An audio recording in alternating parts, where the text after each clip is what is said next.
नमस्कार, आप देख रहे हैं देश की बात। मैं हूं सुशील बहुगुणा। बिहार के नालंदा और सासाराम में हुई हिंसा के बाद वहां हालात अब काबू में बताए जा रहे हैं, लेकिन तनाव भरे हैं। इसके बीच गृह मंत्री अमित शाह भी आज बिहार के दौरे पर आए। उन्हें सासाराम और नवादा दोनों जगह आना था, लेकिन सासाराम वो नहीं पहुंचे क्योंकि वहां हालात ठीक नहीं थे, वहां तनाव हुआ था। इसके बाद उन्होंने नवादा में रैली की और महागठबंधन सरकार को जमकर घेरा। उन्होंने नवादा की जनता से कहा कि 40 में से 40 सीटें आप हमें दीजिए, हम दंगा करने वालों को उल्टा लटका देंगे। बिहार के सासाराम और नालंदा में हुई हिंसा से बिहार के लोग चिंतित हैं, उन्होंने कहा। और ये भी कि सासाराम के लोगों से मैं माफी मांगता हूं क्योंकि वहां रैली नहीं हो पाई। उन्होंने कहा कि हिंसा को लेकर बिहार सरकार से बात करने का कोई फायदा नहीं, इसलिए मैंने राज्यपाल से बात की। अमित शाह ने मुख्यमंत्री नीतीश कुमार को घेरते हुए कहा कि नीतीश बाबू प्रधानमंत्री बनने से रहे, क्योंकि जनता नरेंद्र मोदी को तीसरी बार प्रधानमंत्री बनाना तय कर चुकी है। अब नीतीश बाबू को वापस न लिया जाए, बीजेपी के साथ यही जनता का मन है। लोकसभा चुनाव के बाद महागठबंधन सरकार अपने वजन से गिरने वाली है और कमल की सरकार बनने वाली है, ये अमित शाह ने दावा किया। कहा कि नीतीश कुमार के लिए बीजेपी के दरवाजे हमेशा के लिए बंद हो गए। आज समग्र बिहार चिंता कर रहा है। बिहार के बिहार शरीफ में आग लगी है, सासाराम में आग लगी है, बिहार शरीफ नालंदा तो नजदीकी है। चिंता हो रही सबको। मैं आपको कहता हूं, 24 में मोदी जी को पूर्ण बहुमत दीजिए, 40 में 40 सीटें, और 25 में भाजपा की सरकार बनाइए। ये दंगा करने वालों को उल्टा लटका कर सीधा करने का काम ये भारतीय जनता पार्टी करेगी। एक व्यक्ति को प्रधानमंत्री बनना है और लालू जी के बेटे को मुख्यमंत्री बनना है। मैं आज लालू जी को भी कहने आया हूं, लालू जी, नीतीश बाबू को आप जानते हो, प्रधानमंत्री वो बनने से रहे, वहां जगह खाली नहीं है। देश की जनता ने तय किया है, तीसरी बार भी नरेंद्र मोदी जी प्रधानमंत्री बनने वाले हैं। और अगर मोदी जी प्रधानमंत्री बने तो नीतीश बाबू कभी आपके बेटे को मुख्यमंत्री नहीं बनाएंगे। मैं पर एक बात स्पष्ट कर देता हूं, किसी के मन में ये संशय हो कि चुनाव के परिणामों के बाद नीतीश बाबू को फिर से भाजपा एनडीए में लेगी, तो मैं बिहार की जनता को स्पष्ट कह देना चाहता हूं और लल्लन बाबू को भी स्पष्ट कहना चाहता हूं, आप लोगों के लिए भाजपा के दरवाजे हमेशा के लिए बंद हो चुके हैं। नीतीश बाबू, सत्ता की भूख ने आपको लालू प्रसाद यादव जी की गोदी में बैठने के लिए मजबूर कर दिया। हमारी कोई मजबूरी नहीं है। बिहार की जनता के बीच में जाएंगे, जन जन को जागरूक करेंगे और ये महागठबंधन की सरकार को उखाड़ कर फेंक देंगे। और गृह मंत्री अमित शाह की इस रैली के बाद जेडीयू ने उन पर पलटवार किया। जेडीयू के प्रवक्ता नीरज कुमार ने कहा कि अमित शाह की टिप्पणी से बिहार की छवि खराब हो रही है। उन्होंने संघीय ढांचे को दरकिनार किया और एक निर्वाचित मुख्यमंत्री के बजाय राज्यपाल के साथ चर्चा की। उन्होंने कहा कि हम डरने वाले नहीं हैं, सीबीआई, ईडी और आयकर विभाग से कोई नहीं डरेगा। आपने कहा कि सासाराम में लोग मारे जा रहे हैं। आपके प्रदेश अध्यक्ष सम्राट चौधरी ने कहा कि भाजपा के कार्यकर्ताओं पर बम और गोली चल रहा है। अमित शाह, अगर तुम्हारे कलेजे में दम है, तुम बताओ नाम, कौन वो लोग हैं जो मारे गए सासाराम में, उनका नाम, मोबाइल नंबर, उनकी पूरी सूची सार्वजनिक करो, नहीं तो बिहार की जनता से माफी मांगो। ये राजनीति के कायर लोग आम लोगों को उन्माद की भेंट चढ़ा करके उनके लाश पर राजनीति करना चाहते हो। माननीय अमित शाह जी, हम लोग डरने वाले नहीं है आपके सीबीआई, ईडी, अब आईटी से कोई नहीं डरने वाला है। अगर कलेजा में दम है, ये मैं बोल रहा हूं कि सासाराम में लोग मारे गए, उसका नाम जारी करो। ये असत्य का, फर्जीवाड़ा का पीएचडी है ये गृह मंत्री, और ये गैर जिम्मेदार तरीके से बिहार की छवि को बदनाम कर रहा है। कहीं बताइए तो, बजाओ ताली। जनता दे रही है राजनीतिक गाली। पूर्णिया में एयरपोर्ट खुलवा रहे थे, कहे कि एयरपोर्ट बन गया, टोल फ्री नंबर का जारी किया, कास्ट टिकट मिल रहा है आज, जारी करते, और कह दिया कि रजौली में टाप घर बन गया। जरा वीडियो देख लीजिए उनका। अरे धनिया का पेड़ लगा है वहां, विकास का फर्जीवाड़ा करने वाला ये लोग हैं। तो रामनवमी के बाद बिहार में हुई हिंसा और उस पर हो रही सियासत के बीच बिहार के मुख्यमंत्री नीतीश कुमार ने आज एक उच्च स्तरीय बैठक की। सासाराम और नालंदा के बिहार शरीफ में जो हिंसा हुई उसे लेकर चर्चा हुई, हालात का जायजा लिया गया। नीतीश कुमार ने पुलिस को अलर्ट रहने के लिए कहा। मृतकों के परिजनों को 5-5 लाख रुपए के मुआवजे का ऐलान किया गया।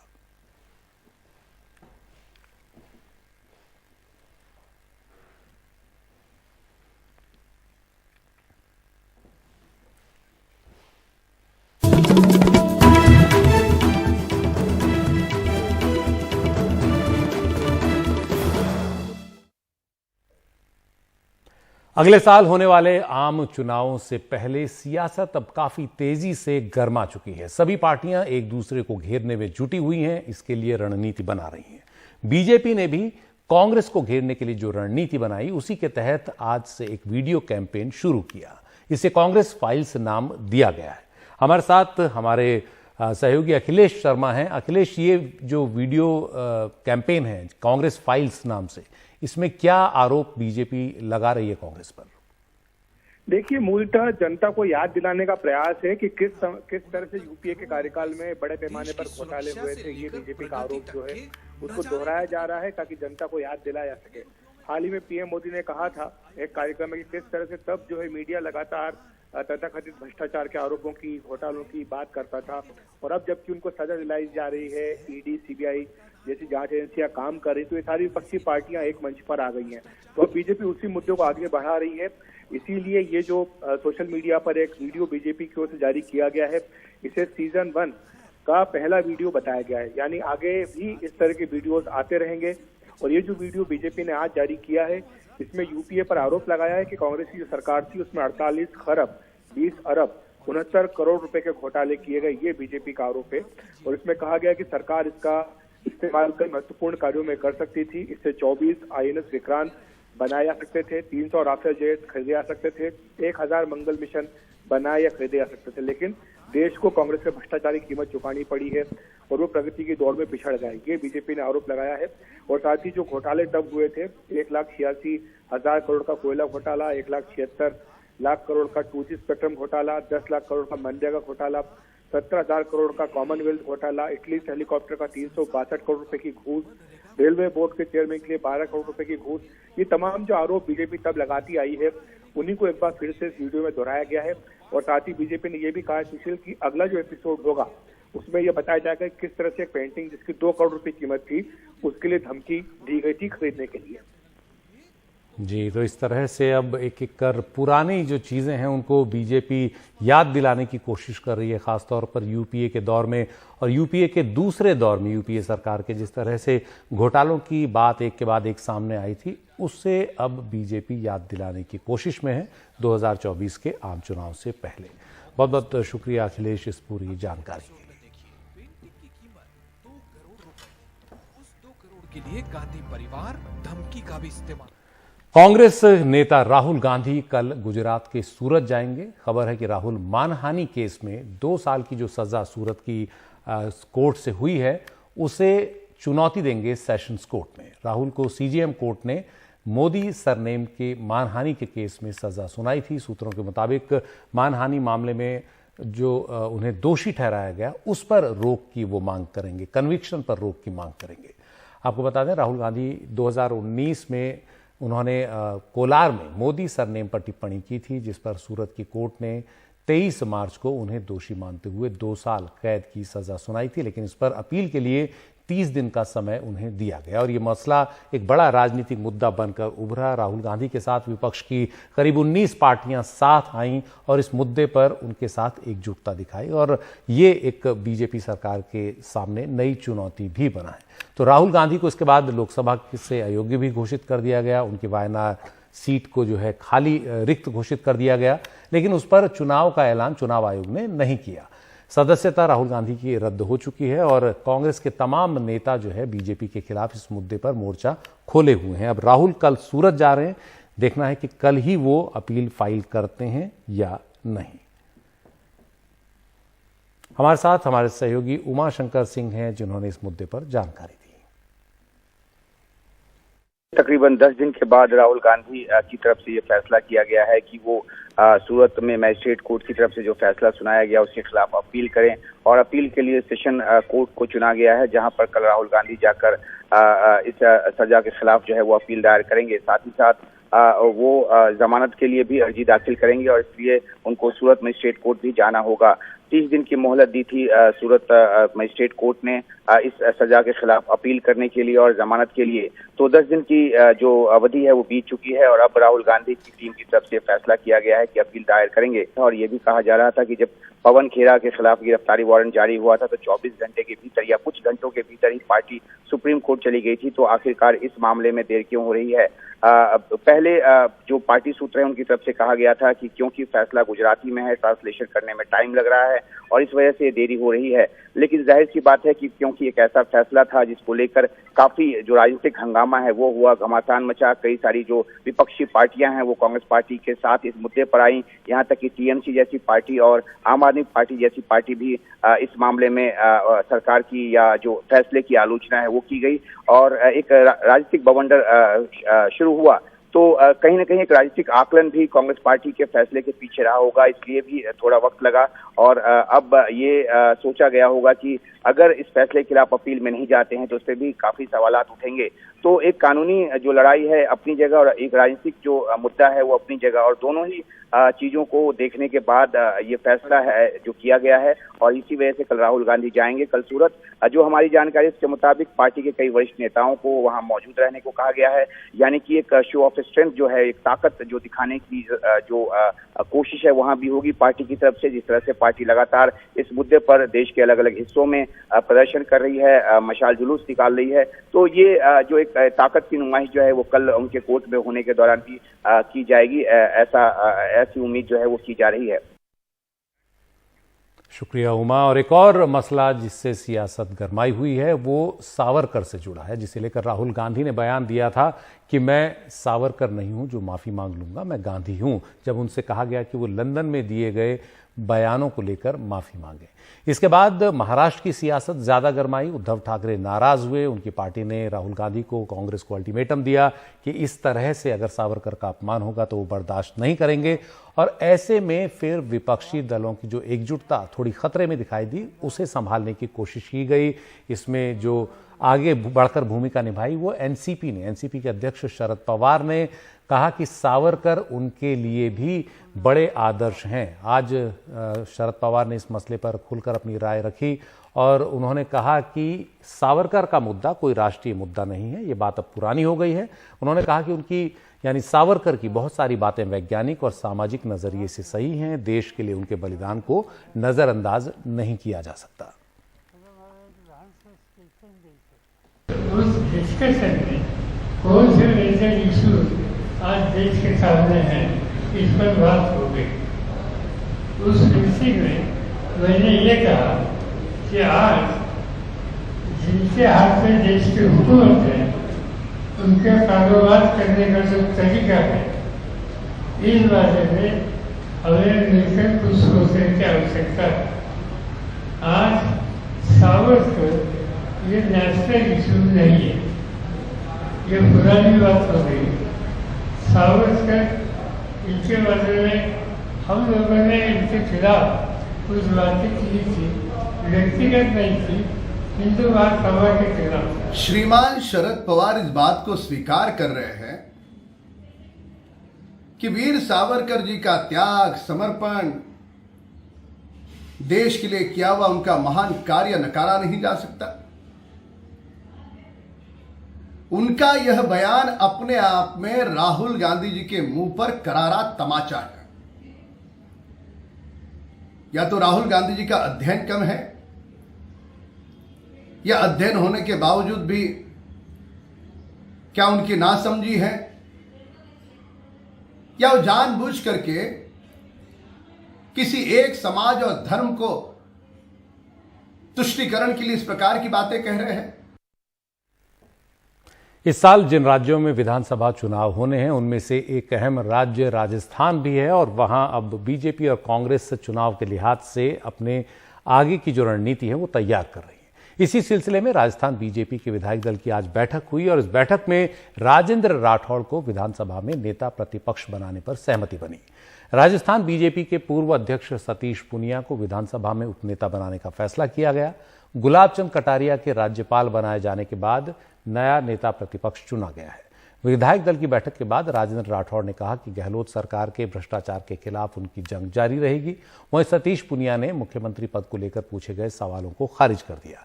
लेकिन ये जो दो नई नियुक्तियां हैं ये राजस्थान में एक तरह से जातिगत समीकरणों को बिठाने की बीजेपी की कोशिश है, ठीक विधानसभा चुनावों से पहले। अब लड़ाई हमारी प्रारंभ पहले से थी। आदरणीय गुलाब जी की जो विरासत थी, कोशिश करेंगे उन विरासत के आधार पर इसको आगे बढ़ाएं। उन्होंने बड़े सम्मानजनक तरीके से हमारा नेतृत्व किया। ये पद बड़ा गरिमापूर्ण पद है। इसकी गरिमा बनाए रखने के लिए पूरा भरसक कोशिश रहेगी। वसुंधरा जी का मैं धन्यवाद देना चाहूंगा। मेरे प्रस्ताव का अनुमोदन उन्होंने किया और मैं सारे विधायकों को भी धन्यवाद देना चाहूंगा। जब कहा कि समर्थन करो तो सब एक साथ, कोई एक भी नीचे नहीं बैठा, सबने एक साथ खड़े होकर एक साथ एक स्वर में समर्थन किया। ये हमारी एकजुटता का परिचय है। क्या मुख्यमंत्री पद के लिए अभी भी आप दावेदार हैं? मैं पहले भी नहीं था, आज भी नहीं हूँ और आगे भी कभी नहीं हूँ, क्योंकि ये प्रचारित किया गया। पर मैं, जैसे मैंने कहा कि मेरा पार्टी के कार्यकर्ता के नाते ये कंट्रीब्यूशन हो कि हमारे परिश्रम से राजस्थान में सत्ता है, ये एकमात्र अभिलाषा और आकांक्षा है। कब कौन नेता बनेगा ये पार्टी का आलाकमान तय करता है, इसलिए ये बहस बेनामी सी है कि किसी व्यक्ति के बारे में इतनी बात की जाए। नेता प्रतिपक्ष के रूप में वरिष्ठ नेता माननीय राजन सिंह जी राठौड़ और उपनेता के रूप में माननीय सतीश पूनिया जी का आज चयन हुआ है।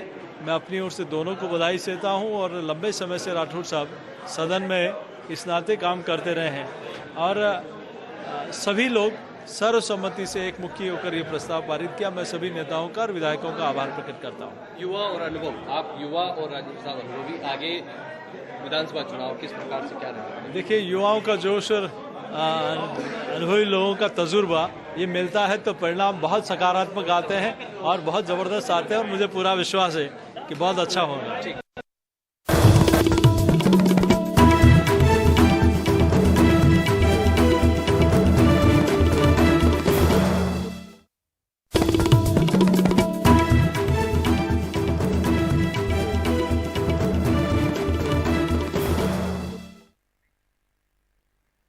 उमेश पाल हत्याकांड में उत्तर प्रदेश पुलिस ने बड़ी कार्रवाई की है। माफिया अतीक अहमद के बहनोई डॉक्टर अखलाक को गिरफ्तार किया गया है। मेरठ से अखलाक पर 2 शूटर्स को पनाह देने का आरोप है।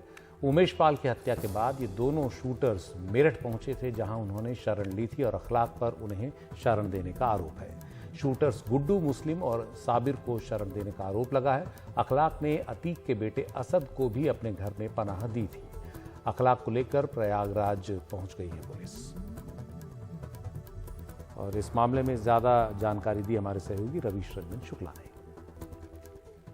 की टीम ने छापा मारा। मेरठ के नौचंदी थाने के अंतर्गत भवानीपुर एक जगह है, यहाँ पर ये बताया जा रहा है कि जो अखलाक हैं वो यहाँ पर अपने परिवार समेत रहते थे और इनके ऊपर में आरोप ये लगा कि उमेश पाल हत्याकांड के बाद में जो 3 शूटर हैं, असद उसमें एक है जो कि बेटा है अतीक का, दूसरा गुड्डू मुस्लिम और एक तीसरा जो शूटर है वो साबिर। ये तीनों ही लोग जो है वो एक रात अखलाक के घर पर रुके थे उस हत्याकांड के बाद में, और फिर एक रात रुकने के बाद में जब ये लोग चलने लगे तो इनकी आर्थिक मदद भी इखलाक ने की और इसके बाद ये सारे लोग फरार हो गए। तो तकरीबन 1 महीने का वक्त हो चुका है। अभी जैसे से जांच आगे बढ़ रही है तो और तमाम सारे लोगों का इसमें पता चल रहा है कि क्या क्या भूमिका थी। तो अब इखलाक की उसमें जो भूमिका है वो एक नई भूमिका इसमें सामने आई है कि इन्होंने 3 शूटरों को न सिर्फ पनाह दी बल्कि आर्थिक इनकी मदद भी की है। तो इनको जो है वो जो एसटीएफ की टीम है, कल देर रात नौचंदी थाने में इनसे पूछताछ भी हुई और उसके बाद में अब एसटीएफ की टीम इनको लेकर प्रयागराज गई है और प्रयागराज में जो कुछ और लोगों की गिरफ्तारी हुई है उनके आमने सामने बैठाकर इनसे क्रॉस क्वेश्चनिंग होगी और हो सकता है कि इसमें पुलिस को कुछ और सुराग जो है वो हाथ लगे। लेकिन फिलहाल जो 4 शूटर इस हत्याकांड में थे उनका अभी तक पता नहीं लग पाया है। उनके ऊपर में उत्तर प्रदेश की पुलिस ने 5-5 लाख रुपए का इनाम भी रखा है, लेकिन उसके बावजूद ये लोग अभी पकड़ में नहीं आए हैं। तो अब ये एक नया जो डॉक्टर कनेक्शन है, क्योंकि ये पेशे से डॉक्टर हैं सरकारी हॉस्पिटल में इखलाक, तो ये अब इनको जो है वो पुलिस ने गिरफ्तार किया है और अब देखना होगा कि क्या कुछ इनसे निकलकर सामने आता है। और अब खबर दिल्ली से, जहां 36 साल पुरानी दुश्मनी का अंजाम यह हुआ कि एक वकील की सरेआम गोली मारकर हत्या कर दी गई। यह घटना शनिवार शाम को दिल्ली के द्वारका में हुई। पुलिस ने बाइक पर सवार दोनों हमलावरों की पहचान कर ली है। दोनों ही मृतक वकील के परिवार से ही हैं। हमारे सहयोगी मुकेश सेंगर की रिपोर्ट। दिल्ली के द्वारका इलाके में शनिवार शाम 3 गोलियों ने आखिरकार 3 दशक से चली आ रही दुश्मनी का अंत कर दिया। बाइक सवार 2 हमलावरों ने इसी कार में सवार वीरेंद्र सिंह को 3 गोलियां मारी। पेशे से वकील वीरेंद्र सिंह की मौके पर ही मौत हो गई। हालांकि वीरेंद्र को दिल्ली पुलिस की सुरक्षा मिली हुई थी, लेकिन कोविड के दौरान ये सुरक्षा वापस ले ली गई और इसी बीच जो प्रदीप और नरेश हैं वो घात लगाए बैठे थे और उन्होंने शनिवार शाम को वीरेंद्र पर दोबारा हमला किया, जिससे उसकी मौत हो गई। पुलिस ने मौके वारदात के आसपास के सीसीटीवी कैमरों की फुटेज देखी तो उसमें दोनों संदिग्ध दिखाई दिए। दोनों की पहचान नरेश और प्रदीप के तौर पर हुई। पुलिस के मुताबिक वो वीरेंद्र के परिवार से ही हैं और दिल्ली के सन्नौट गांव के रहने वाले हैं। वीरेंद्र और प्रदीप की 36 साल पुरानी दुश्मनी है। 1987 में वकील वीरेंद्र के दादा ने आरोपी प्रदीप के चाचा की हत्या कर दी थी। इसके बाद प्रदीप की जमीन के मुआवजे का जो पैसा आया उसमें वीरेंद्र ने कानूनी अड़चन डाल दी, जिससे पेशे से पहलवान प्रदीप की माली हालत खराब होती चली गई। इसके बाद 2017 में प्रदीप ने वीरेंद्र पर हमला किया। इस हमले में वीरेंद्र तो बच गया, लेकिन उसका ड्राइवर घायल हो गया। इस हमले के बाद वीरेंद्र को पुलिस सुरक्षा मिली, जो कोरोना के समय वापस ले ली गई थी। पुलिस के मुताबिक आरोपियों को जल्दी ही गिरफ्तार कर लिया जाएगा। करीब 4:20 के आसपास हमें ये इन्फॉर्मेशन मिला कि सेक्टर 1 के रेड लाइट के पास एक मर्डर का इंसिडेंट हुआ है। 2 लड़के मोटरसाइकिल पर आए हैं और एक कार में जो एक व्यक्ति जा रहा था उस पर गोली चलाई, जिससे उसकी मृत्यु हो गई। इसमें हम 4 टीम्स के साथ एक्टिवली काम कर रहे हैं और काफ़ी क्लूज भी हैं जिस पे हमारी टीम काम कर रही है और हमें उम्मीद है कि हम जल्दी इस केस को वर्कआउट कर लेंगे। प्राइमा फेसे जो है ये मैटर पर्सनल एनिमिटी का लग रहा है, बट हम इसको सभी एंगल से एक ओपन माइंड से सभी एंगल से हम इस चीज़ को देख रहे हैं। वीरेंद्र की हत्या के विरोध में सोमवार को दिल्ली की सभी जिला अदालतों में कामकाज ठप रहेगा। नई दिल्ली से कैमरामैन मोहम्मद मुरसलीन के साथ मैं मुकेश सिंह सेंगर, एनडीटीवी इंडिया। और अब खबर उत्तर प्रदेश के सोनभद्र जिले से, जहां सैकड़ों ऐसे स्कूल हैं जहां पढ़ रहे बच्चों के ऊपर गंभीर खतरा मंडराता रहता है। कई स्कूलों के परिसरों के ऊपर से होकर बिजली के हाई टेंशन तार गुजरते हैं। इससे कई बार बच्चों को करंट लगने की घटनाएं होती रहती हैं।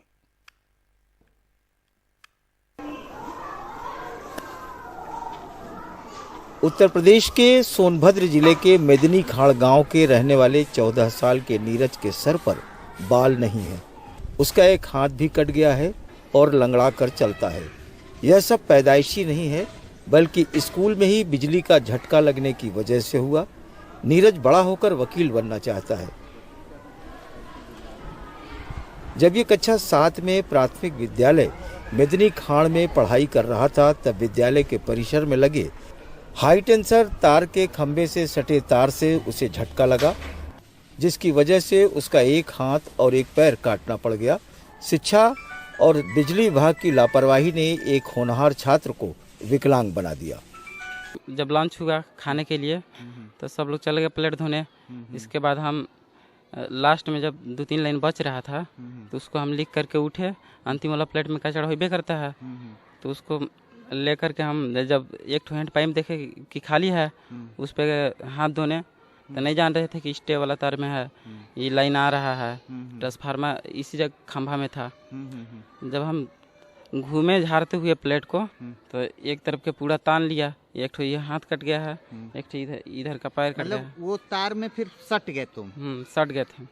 इस घटना के बाद प्राथमिक विद्यालय मेदनी खाड़ के परिसर में बिजली के खंभे पर लगे ट्रांसफार्मर को विद्यालय परिसर से बाहर तो कर दिया गया, लेकिन इसी गांव में दूसरे विद्यालय पर आज भी इस हाई टेंशन तार को जर्जर स्थिति में लगे हुए देखा जा सकता है, जिसके नीचे छोटे छोटे नौनिहाल जानलेवा खतरे से अनजान होकर खेल रहे हैं। यहाँ के अध्यापक इस खतरे को लेकर शिक्षा विभाग और बिजली विभाग सभी को बता चुके हैं, फिर भी कोई कार्रवाई नहीं हो रही है। परेशानी सर ये है कि यहाँ पे जो हाई टेंशन तार है यहाँ पे हमेशा खतरा बना रहता है। जो इसमें देख रहे हैं आपके स्टे वायर भी लगा हुआ है, तो आए दिन हमारे बगल में ग्राम सभा में मेदनी खाड़ में वहाँ पे इसी तरह दुर्घटना हो गया था। एक बच्चे का हाथ और पैर काटना पड़ा दुर्भाग्यवश। तो हमारे यहाँ भी है, इसकी सूचना विभाग को दे दी गई है, विभाग के संज्ञान में है।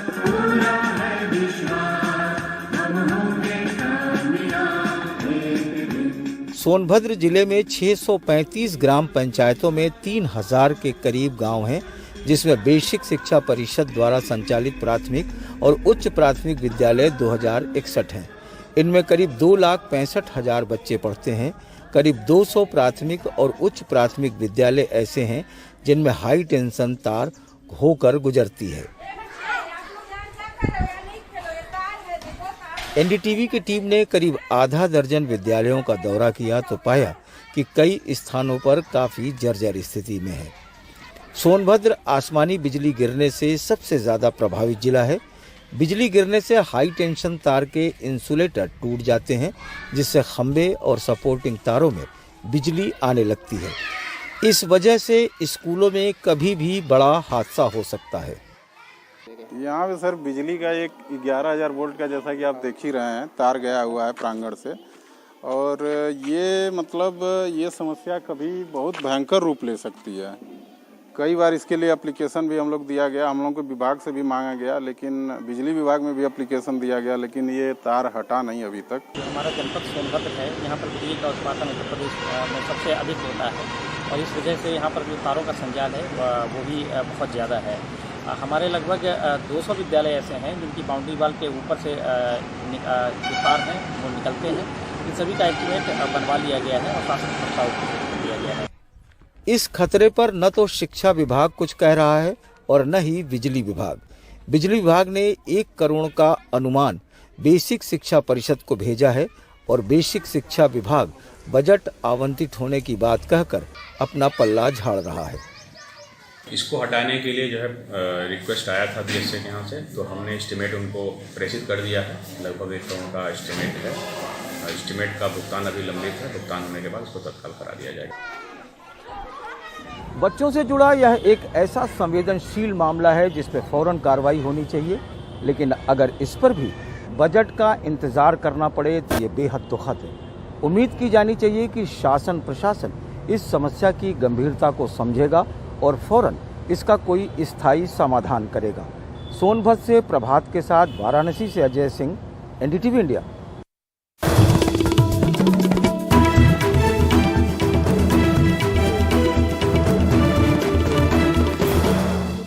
और अब बात क्रिकेट की। भारत के पूर्व टेस्ट क्रिकेटर सलीम दुर्रानी का 88 साल की उम्र में निधन हो गया है। सलीम दुर्रानी पहले ऐसे क्रिकेटर थे जिन्हें अर्जुन अवार्ड से नवाजा गया था।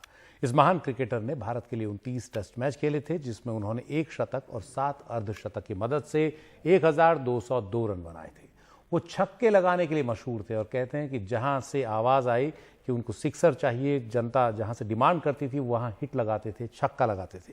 सलीम दुर्रानी बाएं हाथ के फिरकी गेंदबाज भी थे। उन्होंने टेस्ट क्रिकेट में 75 विकेट भी लिए थे। हमारे साथ हमारे सहयोगी विमल मोहन है। विमल, सलीम दुर्रानी के जाने को आप किस तरह याद करेंगे भारतीय क्रिकेट के लिए? देखिए, मैं थोड़ी देर पहले भी बात कर रहा था सुशील जी आपसे। वो देखिए प्री वर्ल्ड कप एरा के थे, ठीक है, प्री जो टेलीविजन एरा है उस समय के थे, और उसके बाद भी एक तरह के स्टारडम को बनाए रखना ये बताता है उनकी शख्सियत कैसी थी। आप हैदराबाद के लोगों से पूछिए, अभी इमरान मिर्जा ने उनको ट्वीट किया है। और सुनील गावस्कर, जैसे आप बताते छक्का वो मारते थे, सुनील गावस्कर कहते थे कि अगर वो ऑटोबायोग्राफी लिखे तो आस्क फॉर सिक्स वो उनका ऐप टाइटल होगा।